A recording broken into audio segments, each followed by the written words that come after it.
ഇന്നത്തെ പ്രമോ വന്നതിൽ ഒരു കാര്യം മനസ്സിലായത്, ലാലേട്ടൻ ഈ പി ആറുമായി ബന്ധപ്പെട്ട വിഷയത്തിൽ ഏറ്റവും റോങ് ആയിട്ട് സംസാരിക്കുന്നത് അനീഷിൻ്റെ അടുത്താണ്. ഇപ്പോൾ ഒരു ലാസ്റ്റ് പ്രൊമോ വന്നിരിക്കുകയാണ്.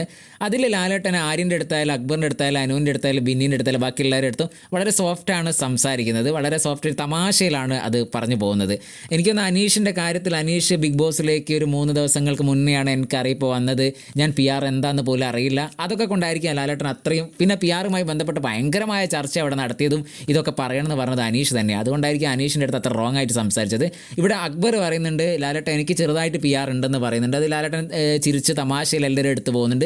പിന്നീട് ആര്യനോടാണ് ചോദിക്കുന്നത്. ആര്യൻ പറയുന്നുണ്ട് ലാലേട്ട ഉഷാറായിട്ട് പോകുന്നുണ്ട്. അപ്പോൾ ഉണ്ടല്ലേ എന്നൊക്കെ പറഞ്ഞ് ഭയങ്കര രസകരമായിട്ട് ആര്യൻ്റെ ഒരു കുട്ടിക്കളി തമാശക്കളി ഉണ്ടല്ലോ, അതുമായിട്ടാണ് ആര്യൻ മുന്നോട്ട് പോകുന്നത്. അനുമോൾ എടുത്ത് ചോദിക്കുമ്പോൾ അനുമോൾ പറയുന്നത് ലാലേട്ട എനിക്ക് പി ആർ ഇല്ല എന്ന്. അതേ സ്ഥാനത്ത് അനുമോൾ ബിന്നിൻ്റെ അടുത്ത് പറഞ്ഞിട്ടുണ്ട് അനുമോൾക്ക് പി ആർ ഉണ്ടെന്ന കാര്യം. അത് ലാലേട്ടൻ ചോദിക്കുമ്പോൾ ബിന്നി പറഞ്ഞ് അനുമോൾ എൻ്റെ അടുത്ത് പറഞ്ഞിട്ടുണ്ട് പി ആർ ഉള്ള കാര്യമെന്ന്. ഇത്തരത്തിലാണ് ഈ ഒരു പ്രമോ പോകുന്നത്. ഇന്നത്തെ വന്ന പ്രമോ ഒക്കെ എടുത്ത് നോക്കുമ്പോൾ ഷാനവാസിന് 8 കൊടയുന്ന ഒരു ലാലേട്ടനും അനീഷിന് 8 കൊടയുന്ന ഒരു ലാലേട്ടനെ മാത്രമേ കണ്ടിട്ടുള്ളൂ. പി ആറുമായി ബന്ധപ്പെട്ട ഇത്തരം ചെറിയ കാര്യങ്ങൾക്കൊക്കെ വളരെ തമാശയിലൂടെയാണ് ലാലേട്ടൻ പറഞ്ഞു പോകുന്നത്. എന്തായാലും നമുക്ക് അടുത്ത അപ്ഡേറ്റുമായി ഉടനെ വരാം.